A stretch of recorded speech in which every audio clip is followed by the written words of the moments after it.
Mandy Jeter, Vice President of Enrollment Management at Andrew College.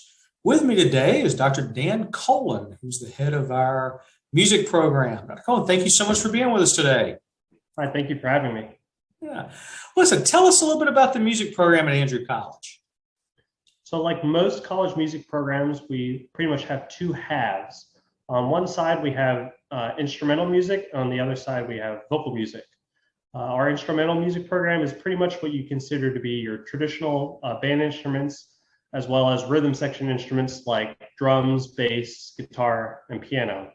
On the other half, we have vocal music. So all of our students who sing, and then those who want to be in choirs or other kind of vocal groups and things like that. Okay. So a student could do either instrumental or vocal?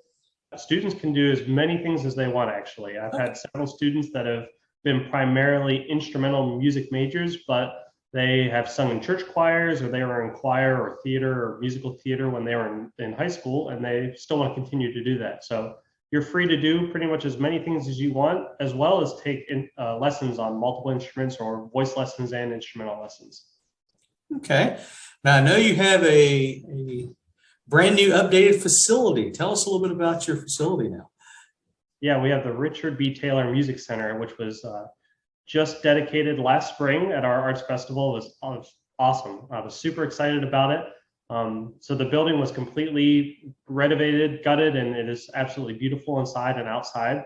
And it has, faculty offices for you to take your lessons in with our lesson faculty, as well as, a piano studio, which actually has two grand pianos side by side, which is actually a rarity in a lot of smaller music programs. So you and your teacher can actually be right next to each other, demonstrating things back and forth, which is super helpful, saves a lot of time.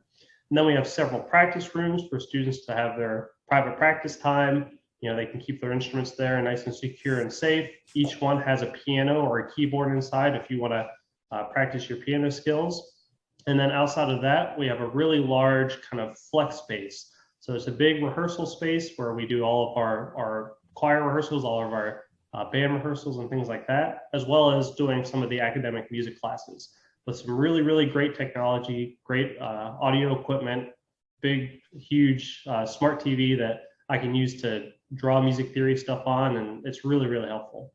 What are the performance opportunities at Andrew for students?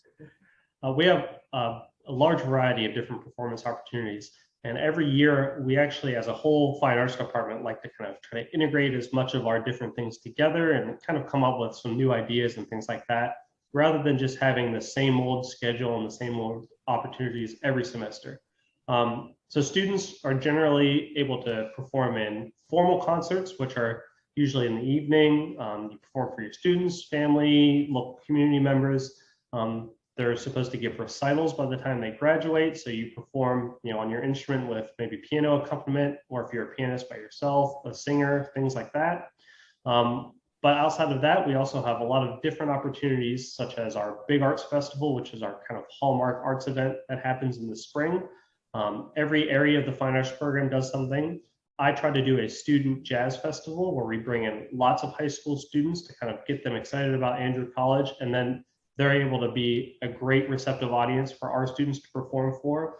And I always try to bring in a guest artist who is someone from, either a professional musician that's really well known, or another college teacher that can come in and teach lessons and give coachings, as well as perform with our students as kind of a big hallmark guest. And then beyond that, we try to come up with different new things, like we've done our murder mystery with music students that have performed kind of as a house band and kind of a club setting, which has been really cool. This past fall, we did a really great Christmas program where we were set up outside some of the different churches in our community, and at each church, we kind of had a different station with different music students playing different styles of music, which was really, really well received, and I thought really, really fun. Okay. Now, as far as entering the program itself, do you need to audition for the program to become a music major, or do you welcome anybody who just wants to learn? So if you want to earn a scholarship, it's highly suggested that you have an audition. And you can contact me, or you can contact the admissions department to kind of organize that. But if you're just interested in music and you just want to learn, regardless of your level of experience, I'm always happy to kind of get you set on the right path and get you learning and passionate about what you're doing. That's awesome. I have to ask this as a dad, what type of careers are available to music majors? So obviously the first thing you can think of is just being a professional musician. And that's, what I do outside of teaching here at Andrew. And I have a lot of connections and experience with that. But there are such a vast variety of careers you can go into with a major in music. Outside of just being a professional musician, you could be your own music instructor, instructing your own studio. For instance, my fiance's mom is a piano instructor, and she teaches 60 students a week, which is mind-boggling. And she does very well for herself. And, it's a really great career and really rewarding. You can kind of be your own boss. But then you can be more of a formal music instructor. So you can think of things like being a band director or a choir director, as well as working in things like church music. So you could be a church organist, pianist, a choir director, or a music director at churches. And then outside of those kind of performance opportunities or performance careers, you have a lot of technical careers as well. And that's something I really try to get a lot of our students at least interested in or have a little bit of experience in, so they can do things like running live sound. So you can think of a big performance venue. They have all that sound equipment. They need people that have great ears, that have experience in music to kind of operate all of that, as well as people that do recording engineering. So you can think of recording studios or people that produce beats or things like that for other artists. So I like to get students also, interested in that. So during our arts festival, the students will run the live sound for that. During the jazz festival that we have in the fall, usually the students are able to shadow whoever the recording engineer is, so they can kind of understand what goes into that in case that is a career that they want to go into. Okay, great. Listen, thank you so much for spending time with us today. I know you've enlightened a lot of people about the music program at Andrew College. Well, thank you. I'm glad to be a help.